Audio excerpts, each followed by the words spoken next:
ஆனால் மகன் பாசம் உங்களுடைய கண்ணை மறைத்துக் கொண்டிருக்கிறது. உட்கட்சி பயங்கரவாதி பற்றி நான் பேச வரவில்லை என்று சொன்னால் துரை யாரை பயங்கரவாதி என்று சொல்லுகிறார் என்ற கேள்வியை நான் கேட்க விரும்புகிறேன். எந்த அறிவிப்பும் இல்லாமல் வந்து அமர்ந்து இத்தனை ஆயிரம் மக்களை அவரால் கூட்ட முடியுமா என்ற கேள்வியை நான் கேட்க விரும்புகிறேன். ஆச்சி கொழுக்கட்டை மாவு வந்தாச்சு. ஆச்சி கொழுக்கட்டை மாவிற்கு கொழுக்கட்டை அச்சை கேட்டு வாங்குங்கள். தோழரிடம் பேசுவதற்கு துரையிடம் அனுமதி கேட்டீர்களா தலைவரே?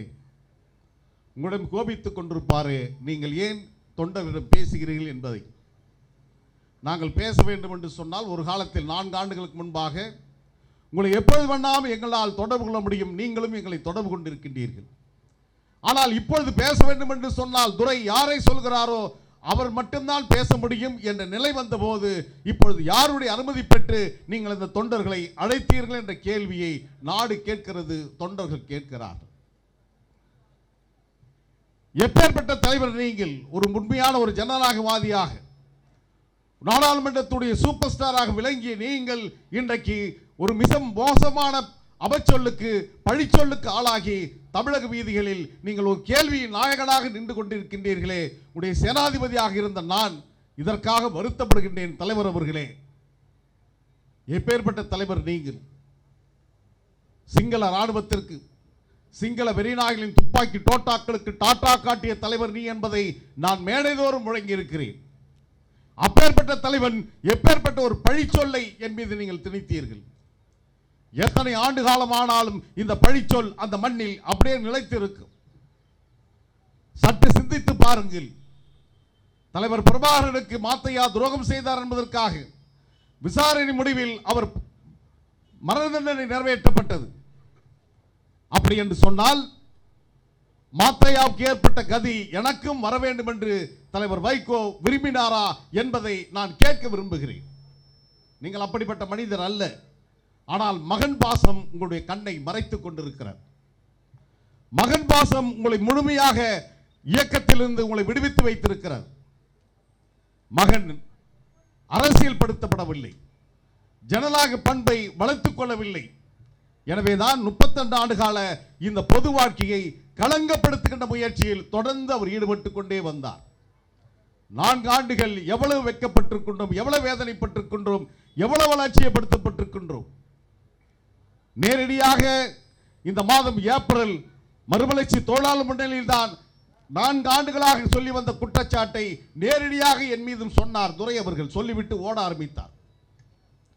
ஓடிவிட்டு காரில் ஏறுகின்ற போது ஒரு தோழர் ஓடி வந்து சொல்லுகிறார், சொல்லலாம் வெட்டிட்டு ஜெயிலுக்கு போறேன் அப்படின்றார். இறங்கி கேட்டிருக்க வேண்டிய அந்த பண்புகள் நம்மரிடம் இல்லை. மன்னார்குடிக்கு போகிறார் படைத்திறப்புக்கு. ஒரு படைத்திறப்பாவில் இறைந்தவருடைய மனிதனுடைய சிறப்புகளை பேச வேண்டிய துரை என்ன பேசுறார்? என் தந்தை வெளுத்ததெல்லாம் பாலாக நினைத்துக் கொண்டிருக்கிறார், அயோக்கியர்களை கட்சி நடத்தி கொண்டிருக்கிறார் என்று பேசுகிறார். திருச்சிக்கு வருகிறார், பத்திரிகையாளர் கேட்கிறார்கள். காஷ்மீரில் நடைபெற்றிருக்கின்ற தாக்குதல் குறித்து கேட்கின்ற போது சொன்னார், நான் தீவிரவாதத்தை பற்றி பேச வரவில்லை, என்னுடைய தொகுதி குறித்து பேச வந்திருக்கிறேன். உள்நாட்டு பயங்கரவாதி, வெளிநாட்டு பயங்கரவாதி, உட்கட்சி பயங்கரவாதி என்ற ஒரு நக்கலான சிரிப்பை திரித்துவிட்டு உட்கட்சி பயங்கரவாதி பற்றி நான் பேச வரவில்லை என்று சொன்னால் துரை யாரை பயங்கரவாதி என்று சொல்லுகிறார் என்ற கேள்வியை நான் கேட்க விரும்புகிறேன். ஆண்டுகள் இத்தனை நாள் ஓடி இருக்கிறது, 32 வழக்குகள். ஆண்டுக்கு சராசரியாக 50,000 கிலோமீட்டர் வாகன பயணம், தொடர்வண்டி விமான பயணம் இல்லாமல் எவ்வளவு இழந்திருக்கிறோம்.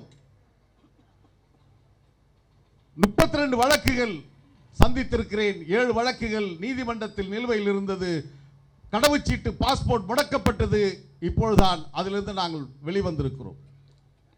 எத்தனை வழக்குகள், எவ்வளவு இழப்புகள். ஆனால் துரை சொல்லுகிறார் அவரை மக்கள் செல்வாக்கு இல்லாதவர் என்று. துரை இதே இடத்தில் இதே போன்ற ஒரு பட்டினி போராட்டத்தை நடத்தி எந்த அறிவிப்பும் இல்லாமல் வந்து அமர்ந்து இத்தனை ஆயிரம் மக்களை அவரால் கூட்ட முடியுமா என்ற கேள்வியை நான் கேட்க விரும்புகிறேன். மறுவழி திமுகவில் இல்லாத ஒரு பழக்கத்தை பணம் கொடுத்து கூட்டம் அழைக்கின்ற நிலைக்கு, துர்பாக்கிய நிலைக்கு மதிமுக சென்று விட்டது என்பதற்காக நாங்கள் வெட்கப்படுகின்றோம், வேதனைப்படுகின்றோம். தலைவர் பேசுகிறார் என்று சொன்னால் பல்லாயிரக்கணக்கில் திரண்டு வந்த தொண்டர்கள் இன்றைக்கு சோர்வாகி போய்விட்டார். எனவே இந்த நிலையிலிருந்து என் மீது நீங்கள் அவாண்ட குற்றச்சாட்டை சொல்லி இருக்கின்றீர்கள். இந்த குற்றச்சாட்டை நாடு ஏற்கவில்லை, நல்லோர் ஏற்கவில்லை, அரசியல் புரிதல் கொண்டவர்கள் ஏற்கவில்லை. எனவேதான் இந்த 22 நாட்களாக உங்களை குற்றவாளி குண்டில் வைத்து நாட்டு மக்கள் கேள்வியை தொடுத்திருக்கிறார்கள். நான் நிரபராதி என்று மக்கள் தீர்ப்பளித்திருக்கிறார்கள். ஆச்சி கொழுக்கட்டை மாவு வந்தாச்சு. ஆச்சி கொழுக்கட்டை மாவிற்கு கொழுக்கட்டை அச்சை கேட்டு வாங்குங்கள்.